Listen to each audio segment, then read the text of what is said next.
Hello বন্ধুরা, আমি Kaushik. Biology learning corner ক্লাসে তোমাদের স্বাগত। নিয়ে চলে এসেছি আরও একটা নতুন ভিডিও। এই ভিডিওতে আমরা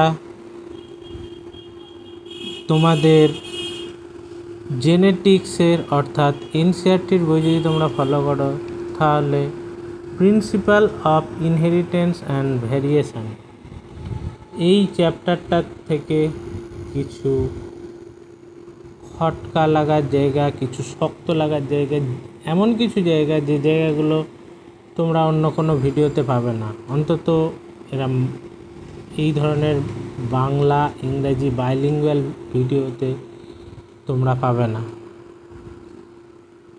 কিছু ছোট ছোট জিনিস যেগুলো কোনো জায়গায় বলে না। চলো আজকের ভিডিও শুরু করা যাক।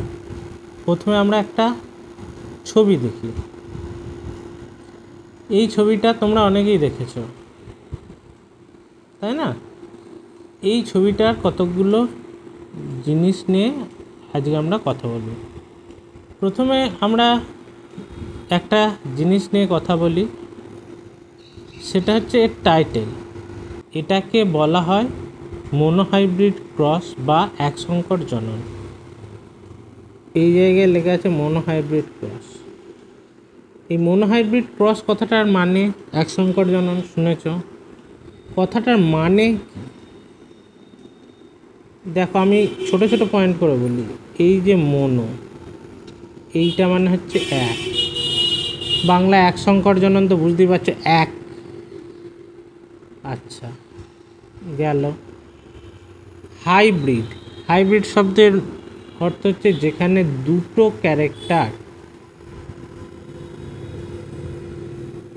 অর্থাৎ দুটো চরিত্র বা বৈশিষ্ট্য মিক্স হয়ে যায়,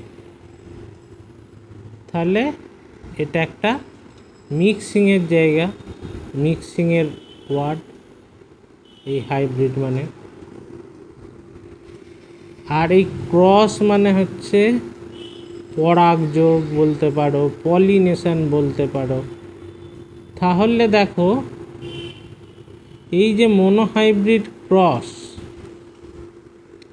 এই মনোহাইব্রিড ক্রস এই শব্দটার মাধ্যমে আমরা এই গোটা জায়গাটায় কি করতে চলেছি তার একটা আইডিয়া দেয়া হলো। অর্থাৎ এই নামটা মনে রাখলেই তুমি জানো এই জায়গাটায় তোমাকে কি করতে হবে।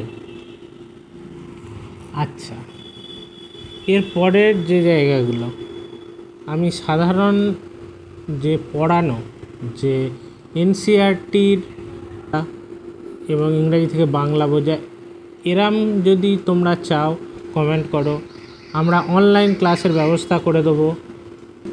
প্রতিটা চ্যাপ্টার এনসিইআরটি ধরে ধরে বাংলা এবং তার সঙ্গে তার ব্যাখ্যা বলে দিয়ে তোমাদের তৈরি করে দেওয়া হবে। যারা বাংলা মিডিয়ামে পড়ো বা যারা অন্য কোনো মিডিয়ামে পড়ছো, বাংলাতে বুঝতে সুবিধা হয়, তারা অবশ্যই কমেন্ট করবে। আমরা এনসিইআরটি ধরে ধরে ক্লাস আপলোড করব তোমাদের জন্য, যদি তোমাদের ঠিকঠাক রেসপন্স পাই। চলো আমরা এই ভিডিওটা যে জন্য দেখছি, যে ছোটোখাটো যে জায়গাগুলো বুঝতে পারা যায় না সেই জায়গাগুলো দেখা যাক। প্রথমে যেটা বুঝতে পারা যায় না, এখানে লেখা আছে দেখো, parental generation.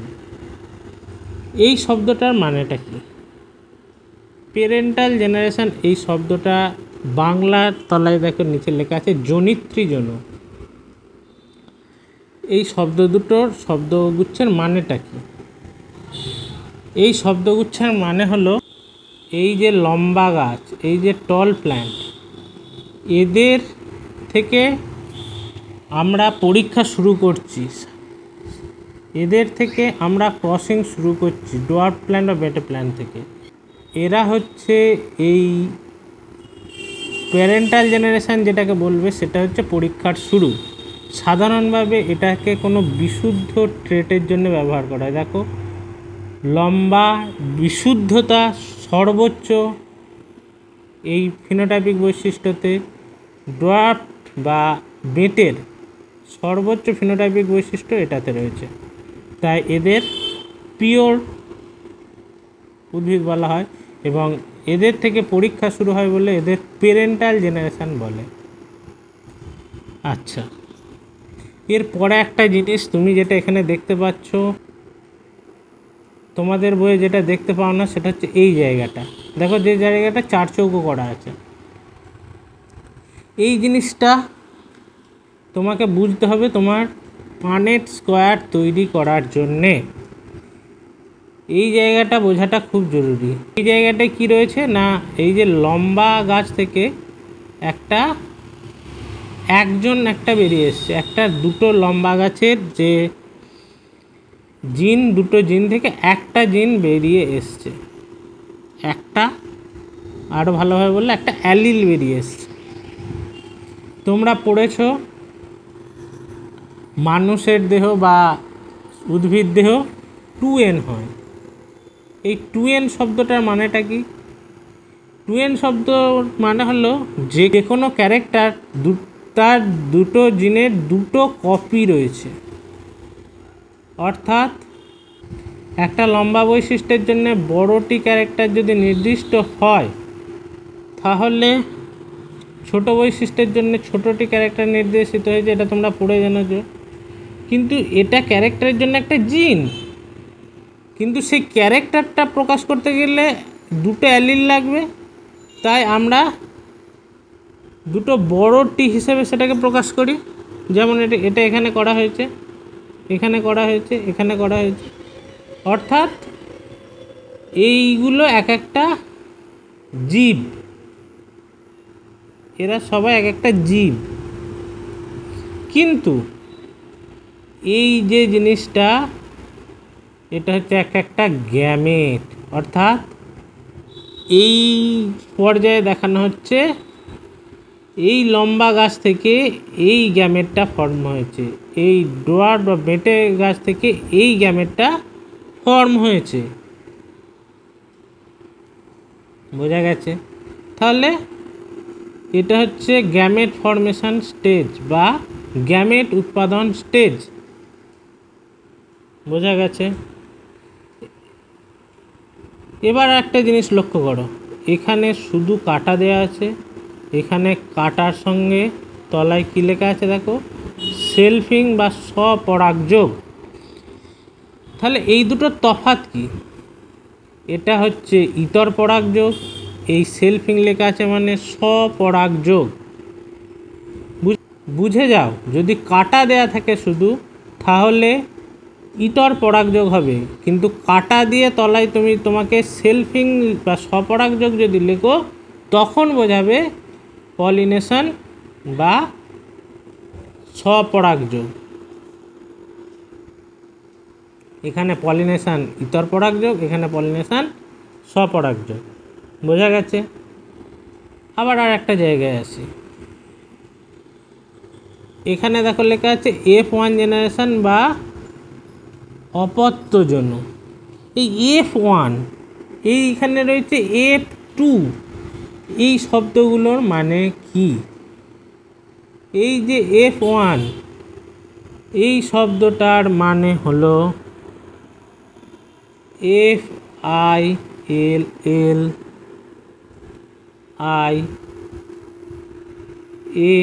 FILLIAL, filial generation. F1 generation লেখাই আছে, তাহলে F এর মানে সন্তান বলা ভালো। তাহলে ফিলিয়াল মানে সন্তান, সন্তান এই বাবা মার থেকে এই সন্তান হয়েছে। তাহলে F1 জেনারেশন মানে প্রথম জেনারেশনের সন্তান, অর্থাৎ এর ছেলে। এখানে দেখো F2 জেনারেশন মানে ছেলের ছেলে, সন্তানের সন্তান, সন্তানের সন্তান। অর্থাৎ সন্তানের সন্তানকে আমরা কি বলি? সন্তানের সন্তান, সন্তানের সন্তানকে আমরা বলি নাতি, নাতনি। তাহলে এর সাপেক্ষে F2 জেনারেশন হচ্ছে নাতি নাতনির জেনারেশন। বোঝা গেছে? তাহলে এটার মানে হলো ফিলিয়াল 1 জেনারেশান, এটা ফিলিয়াল 2 জেনারেশান, এটা হচ্ছে অপত্যজনু 1, এটা হচ্ছে অপত্যজনু 2। ফিলিয়াল মানে হচ্ছে সন্তান, বোঝা গেছে। এবার আর একটা জিনিস যেটা তোমাদের পানেট স্কোয়ারে লাগবে, এই যে গ্যামেটটা উৎপন্ন হচ্ছে, এই যে গ্যামেট উৎপন্ন হচ্ছে, তোমরা কি করে বলতে পারো এটা ছেলে গ্যামেট বা মেল গ্যামেট না ফিমেল গ্যামেট বা ওভাম? বলা সম্ভব নয় যে এটা মেল ক্যারেক্টার না ফিমেল ক্যারেক্টার।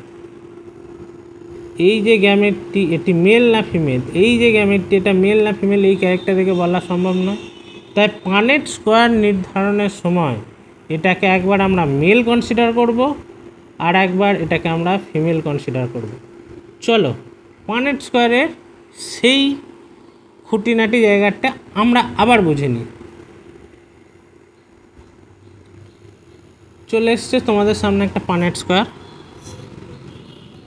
দেখো, দুটো ধরনের গ্যামেট উৎপন্ন হয়েছিল, বড়টি ছোটটি। এটা টল ক্যারেক্টার, এটা ড্রপ ক্যারেক্টার। আমরা বুঝতে পারিনি এটা মেল না এটা ফিমেল, আমরা বুঝতে পারিনি এটা মেল না এটা ফিমেল, তাই আমরা আগে এটাকে মেল ধরে লিখেছি, তখন এটা ফিমেল হয়েছে। আবার উল্টোটা হতে পারে, এটা মেল হতে পারে, এটা ফিমেল হতে পারে, উল্টোটা। সেই ক্ষেত্রে দেখো, এটা মেল এটা ফিমেল, অর্থাৎ এটাকে একবার মেল একবার ফিমেল, এটাকে একবার মেল একবার ফিমেল, অর্থাৎ ডমিনেন্ট ক্যারেক্টারকে মেলও হতে পারে ফিমেল হতে পারে, আবার রিসেসিভ ক্যারেক্টার সেও মেল হতে পারে ফিমেল হতে পারে। এই হাইপোথিসিসটাকে অ্যাকসেপ্ট করে আমরা পানেট স্কোয়ার করছি। তাই পানেট স্কোয়ারের এই পার্টটি লিখে দেওয়া খুব গুরুত্বপূর্ণ তুমি যদি পানেট স্কোয়ার দেখা। এবার যেমন ক্রসে যেমন ক্যারেক্টার এসেছে।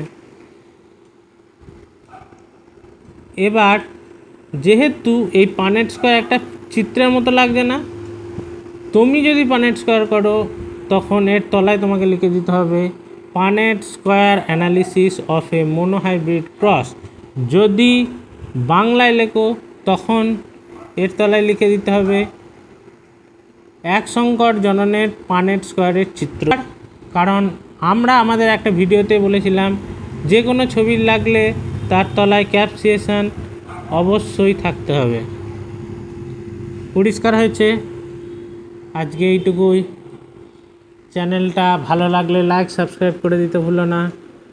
এরকম ছোট ছোট ভিডিও যেগুলো তোমাদের আটকে যাচ্ছে সেগুলো পরপর এই চ্যানেলে আসতে থাকবে। চ্যানেলটাকে সাবস্ক্রাইব করে রেখে দাও, বন্ধুদের সঙ্গে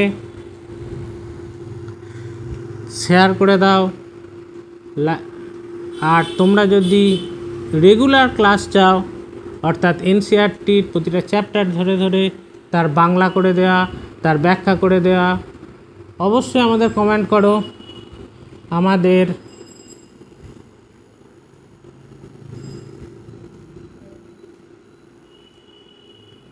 এই নাম্বারে হোয়াটসঅ্যাপ করো। হোয়াটসঅ্যাপ নাম্বারে এই হোয়াটসঅ্যাপে প্রথমে তোমার নাম এবং কী উদ্দেশ্যে মেসেজ করছো সেটা লিখে আমাদের মেসেজ করো। তোমাদের যদি ভালো রেসপন্স পাওয়া যায় অবশ্যই আমরা অনলাইন ক্লাস চালু করব, যেটাতে প্রতিটা স্টেপ ধরে ধরে বাংলায় ইংরাজিতে ব্যাখ্যা করা থাকবে। আজ আসি, লাইক সাবস্ক্রাইব করে দিতে ভুলো না। দেখা হচ্ছে পরের ভিডিওয়।